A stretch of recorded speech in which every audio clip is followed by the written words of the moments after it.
Ils s'appellent Valentin, Dylan, Laurie et Jason.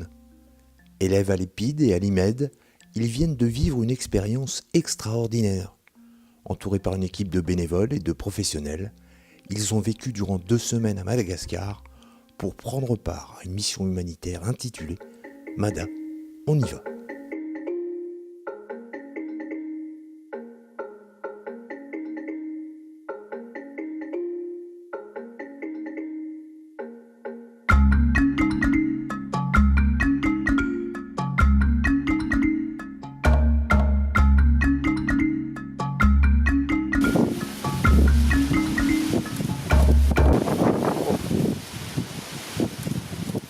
Mada, on y va, c'est un titre qui a été donné par les Papillons Blancs, l'IMED, par Lydie Ahmed.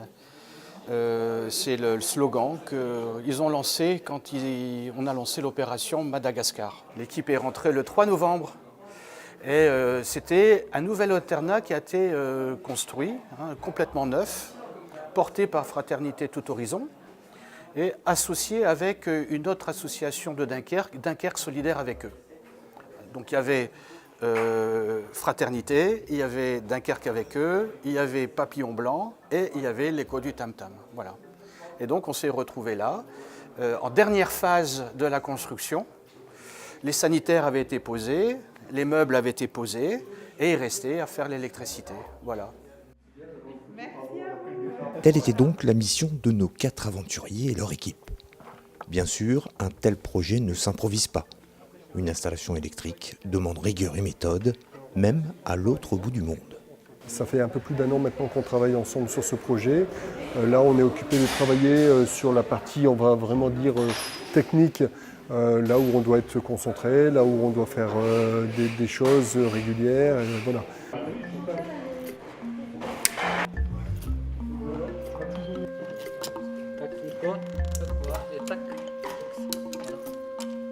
Un second du bureau à côté.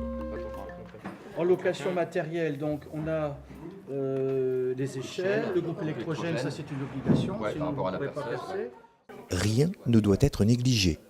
La technique, le financement, la logistique, et puis il a fallu que tout ce petit monde fasse connaissance. Il y a assez de place pour tout le monde. Au gré d'échanges, de moments partagés autour d'un repas, des liens se sont noués tout naturellement. On a eu tout de suite le déclic tous les 4.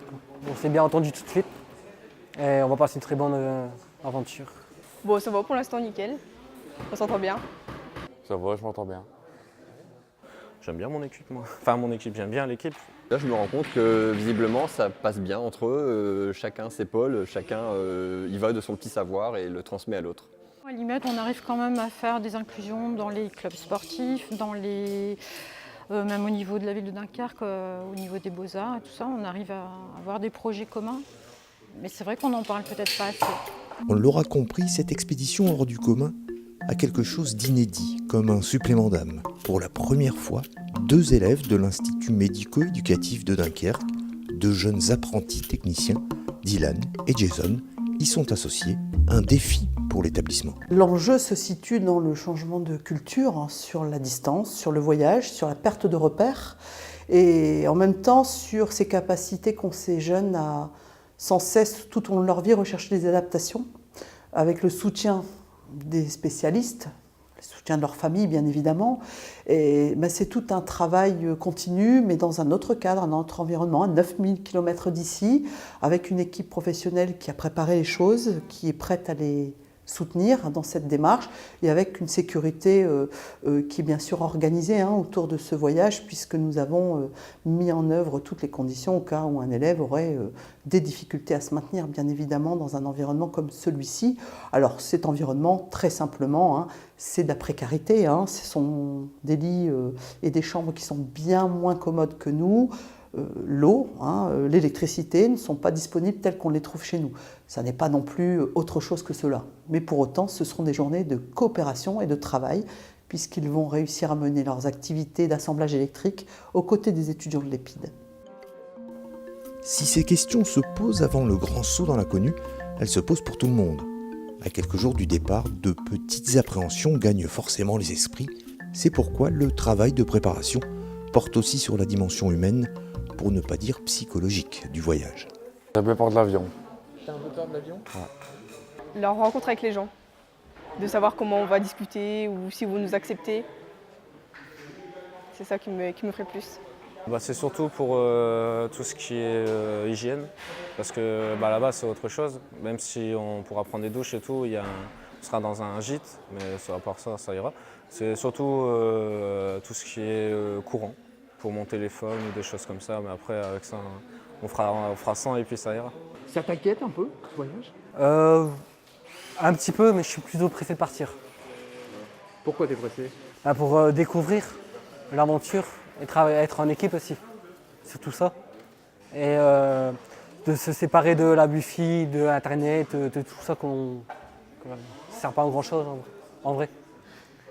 C'est vraiment une autre leçon de vivre d'extérieur. Finalement, le 18 octobre, c'est le grand jour. Direction l'aéroport et puis Mada. On y va. C'est parti pour 9000 km de vol.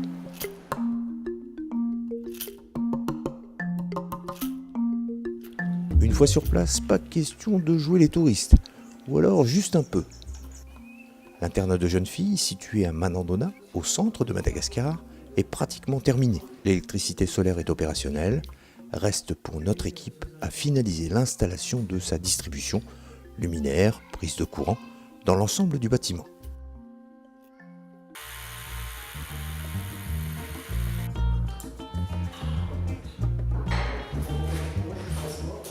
Le chantier sera rondement mené. Bertrand, Estelle, Isabelle, Philippe et nos 4 jeunes aventuriers parviendront à respecter les délais de livraison pour le plus grand bonheur des responsables des lieux. Cette nouvelle maison nous apporte une grande joie, une espérance aussi pour l'avenir de nos jeunes filles. Donc c'est une grande espérance d'avoir une maison tout près de la communauté et pour nous aider aussi à améliorer notre projet éducatif dans notre établissement.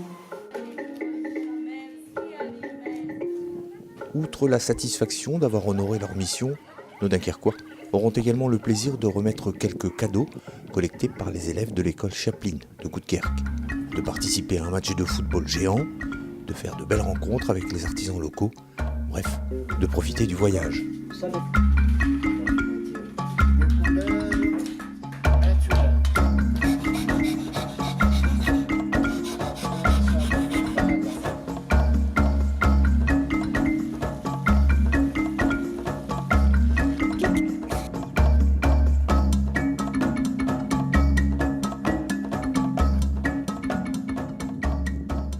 Enfin, il sera temps de rentrer, avec pour chacun le sentiment d'avoir au moins autant reçu qu'il n'a donné. J'étais convaincu que ça n'allait que dans un sens, et force est de constater que oui, j'en ai appris autant que j'ai pu leur en donner, et j'en ai reçu même plus que j'ai donné sur des discussions avec des sœurs, sur des discussions avec des personnes de là-bas, sur du journalier, du quotidien, voilà. Et oui, force est de constater que j'ai beaucoup plus appris que ce que je pensais avant de partir, quoi. On fait avec ce qu'on a, on partage tout ce qu'on a et puis on se mobilise. Et le but, c'est que ces jeunes filles puissent par la suite aller dans d'autres écoles et puis continuer à y faire des études. Et ça, ce partage-là, on se dit qu'en France, on est quand même un petit peu tous centrés sur soi. Et voilà, je pense que c'est difficile de mettre des mots encore, parce que c'est encore frais, mais c'est chouette, quoi. Donc voilà. Ils transportent du bois, enfin du charbon de bois, ils transportent tout ce qui peut se transporter avec des chariots à roulettes fabriqués avec du matériel de récupération. Ils sont tout le temps en activité, mais voilà, heureux. Ils n'ont pas grand-chose, mais ils sont heureux, et ça, c'est une sacrée leçon, quoi, d'un point de vue humain. Ça coûte rien de faire un sourire à quelqu'un dans la rue. Là-bas, tout le monde nous dit bonjour, tout le monde sourit, même les gens qu'on ne connaît pas, ils viennent nous dire bonjour, nous dire comment ça va. Alors, tandis qu'ici, on vient ici, tout le monde, on dirait que tout le monde fait la tête. Que maintenant, moi je souris aux gens, des fois on me regarde bizarre, on me dit pourquoi elle souriait, elle Je m'en fous, moi maintenant, je sais pas moi. On est plus ouvert on est content, les autres personnes. Ce qui m'a ému, c'est quand j'ai donné des sifflets aux enfants et qu'il m'a appelé Monsieur Sifflet. C'était la joie que quand j'avais ramené des stylos, des crayons de bois et des sifflets. Ils vont tous t'y appeler, ils vont tous siffler dans la rue. Ils sont contents d'avoir ça. Pour n'importe quoi, des petits trucs, au moins ils sont heureux. C'était le principal. Ça m'a touché. Et j'en garde des très bons souvenirs.